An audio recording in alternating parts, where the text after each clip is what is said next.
May 11th, 1945. The war in the Pacific was almost over, but no one on the ground at Dingalan Bay could feel it. The jungle didn't care about surrender rumors or collapsing empires. It breathed heat, insects, and tension. Even at night, the air felt heavy, as if something unseen was watching, waiting. Along the eastern coast of Luzon in the Philippines, American troops had carved out a fragile foothold. The beachhead near Dingalan Bay was quiet that evening. Too quiet, some of the men thought. They had been fighting for weeks, pushing through dense jungle and scattered resistance. The Japanese forces were retreating, but they were far from finished. Everyone knew what that meant.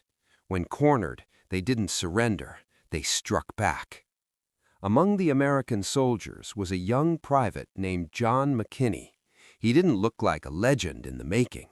He looked like what he was, a farm boy from Georgia, raised far from oceans, jungles, or war.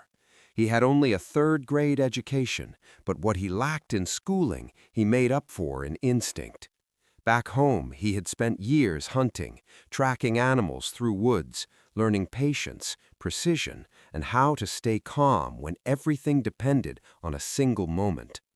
Those skills didn't come from books, they came from survival.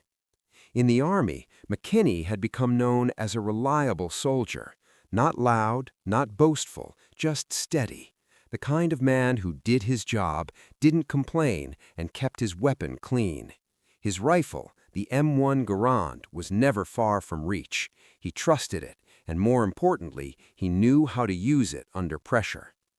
That night, his unit was positioned near the edge of the jungle, guarding a critical area that included a machine gun emplacement. It was a key defensive point. If the Japanese broke through there, they could roll straight into the sleeping American lines. But nothing seemed out of place.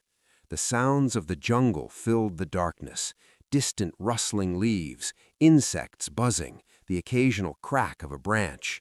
To an untrained ear, it was just noise. To soldiers who had been in the Pacific long enough, it was something else entirely, a language of movement, and sometimes a warning. McKinney had just finished his guard shift. He had been alert, scanning the tree line, watching for any sign of movement. Hours passed without incident. No silhouettes, no whispers, no flashes of steel, just darkness. Eventually, his shift ended, and another soldier took his place. He moved back toward the foxhole area where the rest of his unit was resting. Some men were already asleep, others half awake, talking quietly or adjusting their gear. No one expected an attack, not right then, not in that moment. If anything, it felt like the war was slowly fading out. McKinney settled down to rest. He lay back, still in uniform, boots on, rifle close enough to grab in an instant. That was standard.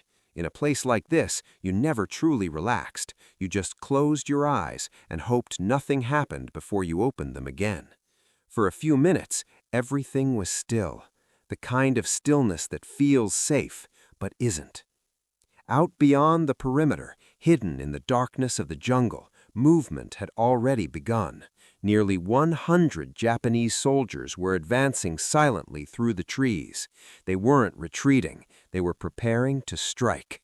Their target was precise, the machine gun position McKinney had just left.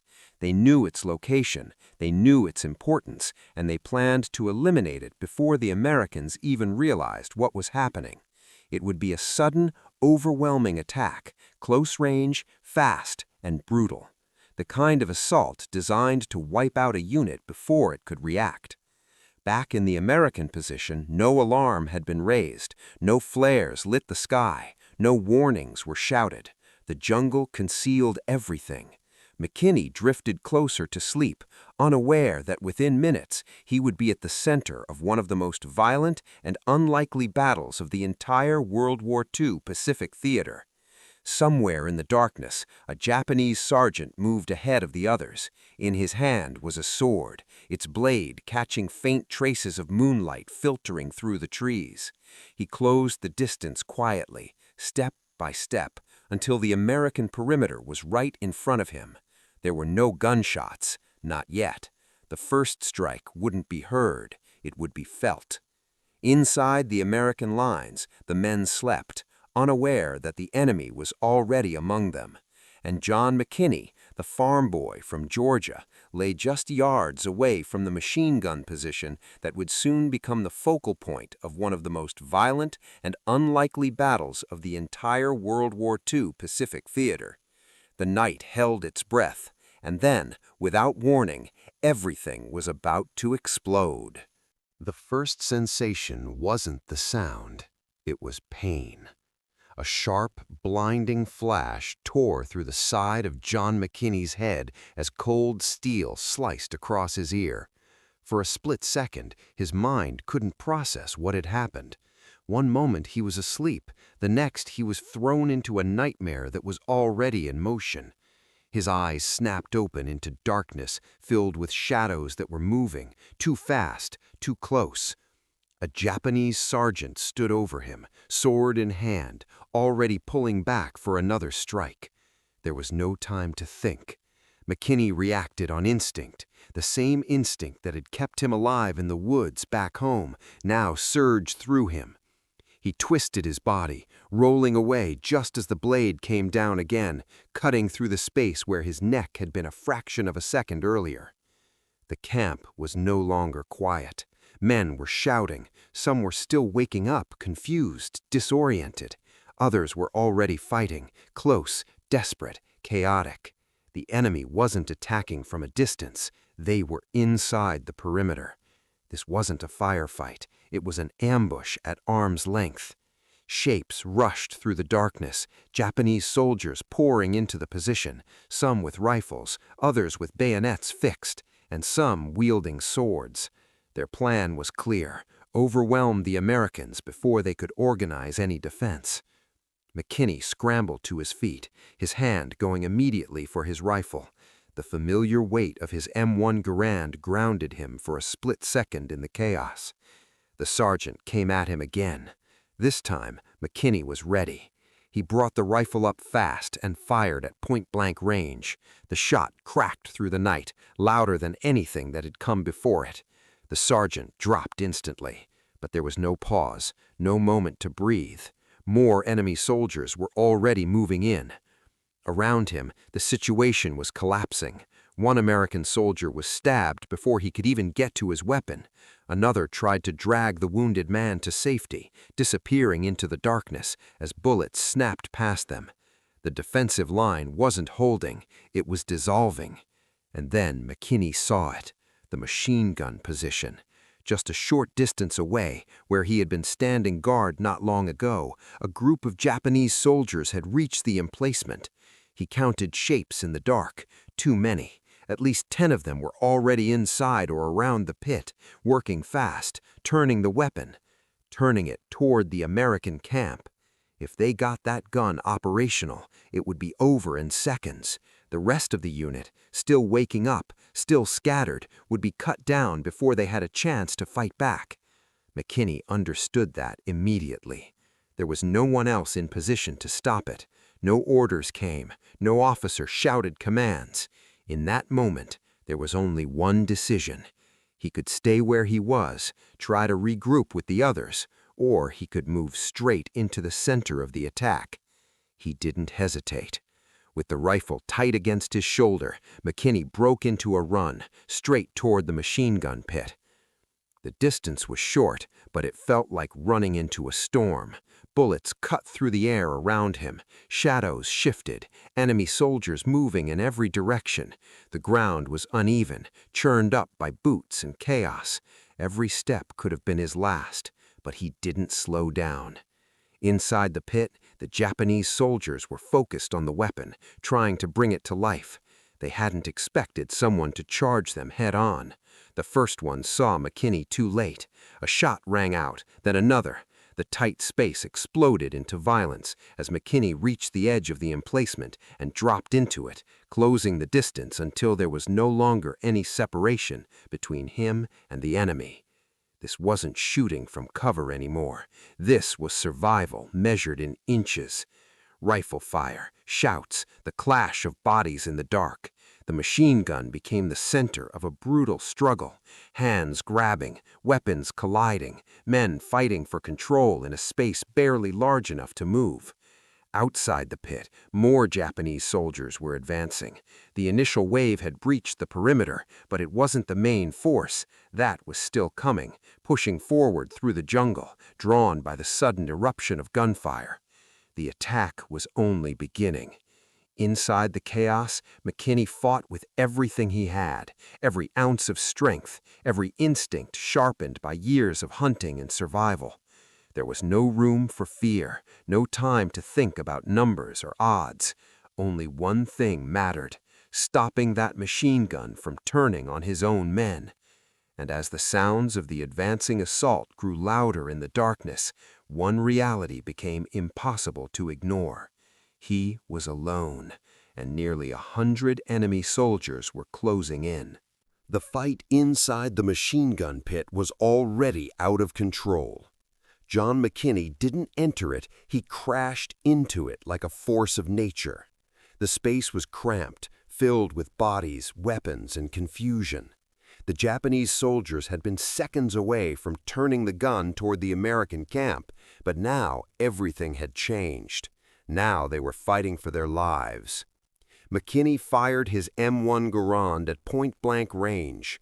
The muzzle flashes lit up the pit in brief, violent bursts, revealing faces, uniforms, blades, then plunging everything back into darkness. Each shot had to count. There was no room for error, no time to reload safely. One enemy soldier lunged at him with a bayonet. McKinney pivoted, the rifle coming across his body just in time. The blade scraped against the metal as he shoved the attacker back and fired again, the shot echoing in the tight space. Another soldier grabbed for the machine gun, trying to swing it into position, but McKinney closed the distance instantly, slamming into him before the weapon could be turned. It wasn't just gunfire anymore. It was fists, steel, and raw survival. The machine gun itself became part of the struggle. Hands fought over it, bodies collided against it, and in the chaos, its mechanism was damaged, bent, jammed, rendered useless. The very weapon the Japanese had risked everything to capture was now nothing more than dead weight. But the fight didn't stop. More enemy soldiers poured into the pit, trying to overwhelm him with numbers. McKinney moved constantly, never staying in one spot, using the confined space to prevent them from surrounding him completely. He fired when he could, struck when he had to, and kept pushing forward, refusing to give them even a second to organize. Outside the pit, the battle was spreading. Gunfire erupted across the American position as more Japanese troops advanced from the jungle. Grenades exploded, sending dirt and debris into the air. Shadows moved everywhere, some friendly, most not. The line between order and chaos had completely disappeared. But at the center of it all, the machine gun position still mattered most. If it fell, everything else would follow. McKinney knew that, even if he couldn't put it into words. His actions made it clear. He wasn't just fighting to survive, he was fighting to hold that exact piece of ground, no matter what it took. Another attacker rushed him from the side. McKinney fired, but the rifle clicked empty. For a split second, everything slowed. In that instant, there was no distance between life and death, just the time it took to react. He moved without hesitation, swinging the rifle hard, using it as a club to knock the attacker off balance. The impact created just enough space. His hands worked automatically, reloading the Garand with practiced speed, the metallic snap of a fresh clip seating into place, cutting through the noise of battle. He brought the rifle up and fired again. The pit was a mess of bodies now, some moving, some still. The air was thick with smoke and the sharp metallic smell of gunfire. McKinney's ears rang, his vision narrowed, but he didn't stop, because he couldn't. Beyond the pit, the main assault wave was arriving. Dozens of Japanese soldiers were pushing forward, their shouts rising above the gunfire as they closed in. This wasn't a small raiding party anymore. This was a full assault, aimed directly at breaking the American position in one overwhelming push. And McKinney was directly in their path. He climbed out of the pit just enough to see what was coming, and what he saw would have stopped most men cold. Figures moving through the darkness, rifles, bayonets, grenades already being thrown. The jungle itself seemed to be advancing, alive with enemy movement. He was one man, they were many. But something had shifted. The chaos that had been meant to destroy the Americans instead created a different kind of battlefield, one where speed, aggression, and instinct could matter more than numbers. McKinney didn't fall back, he stepped forward. Using the ruined machine gun position as partial cover, he began firing into the advancing attackers, each shot deliberate, controlled. He wasn't spraying bullets, he was hunting, just like he had back in Georgia, picking targets, adjusting, firing again.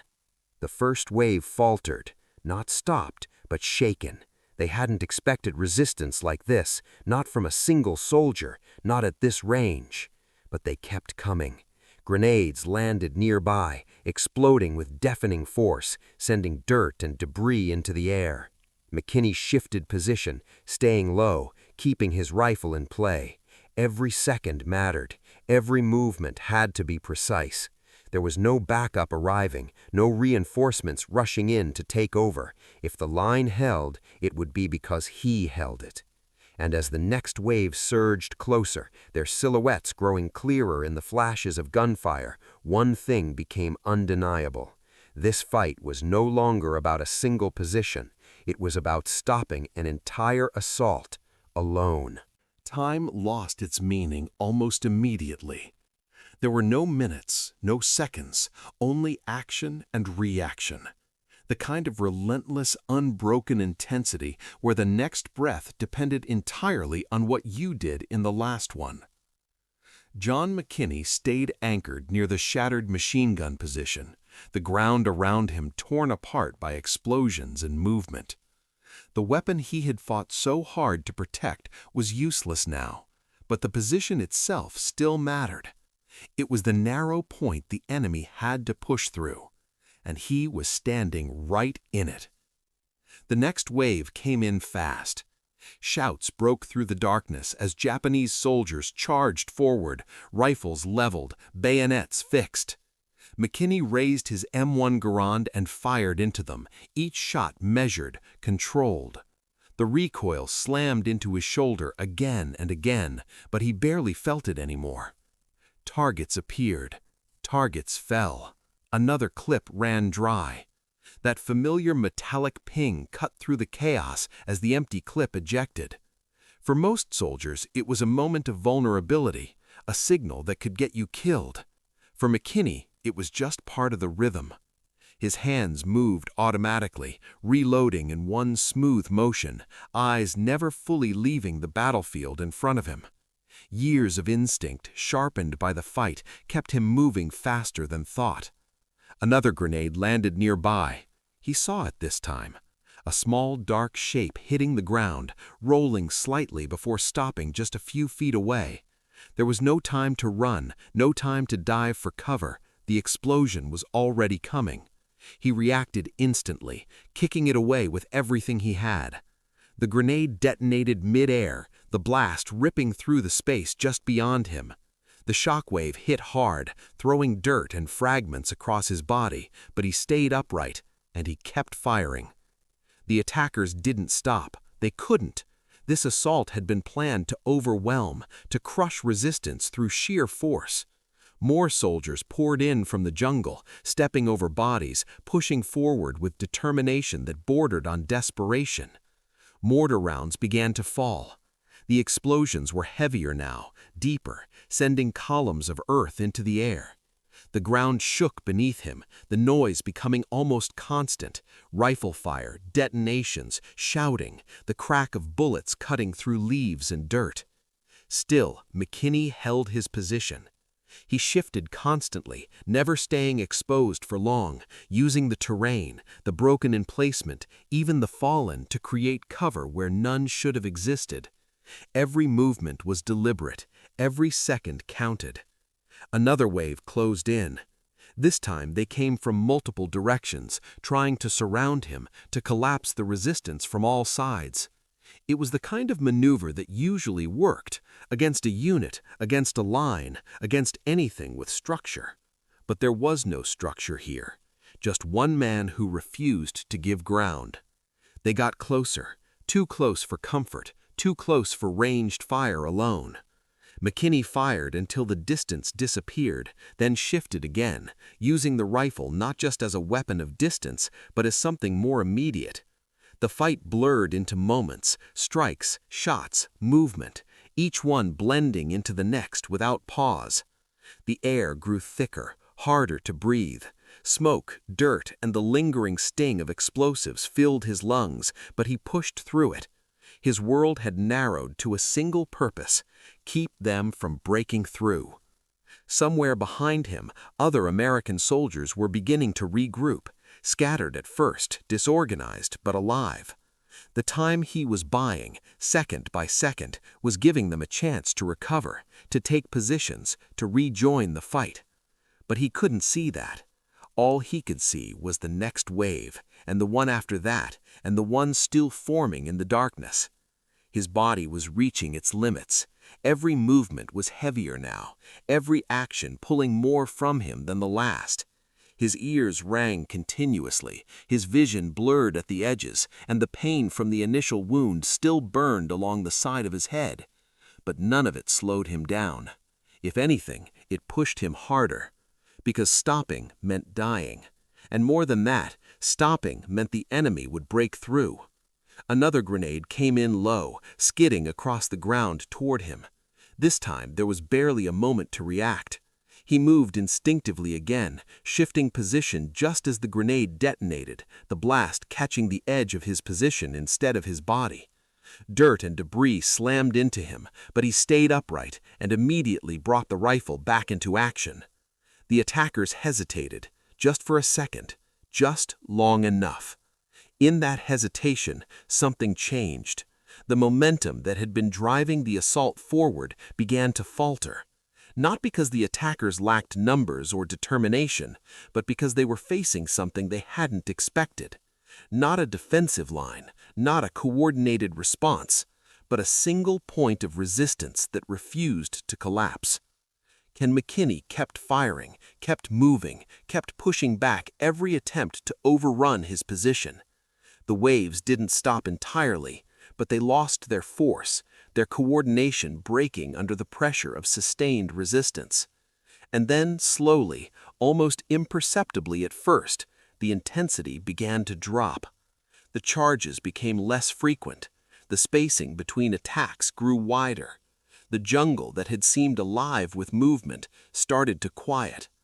36 minutes had passed. 36 minutes of continuous combat, of holding the line alone against an entire assault force. And for the first time since the blade had cut through the darkness and torn him from sleep, there was a break in the storm. But the silence that followed wasn't relief. It was something else.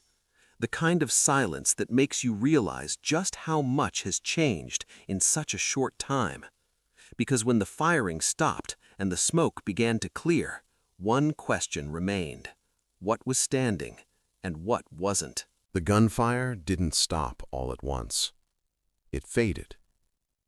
At first, it was just a slight break between shots, then longer gaps, then isolated cracks in the distance, like echoes of what had just happened.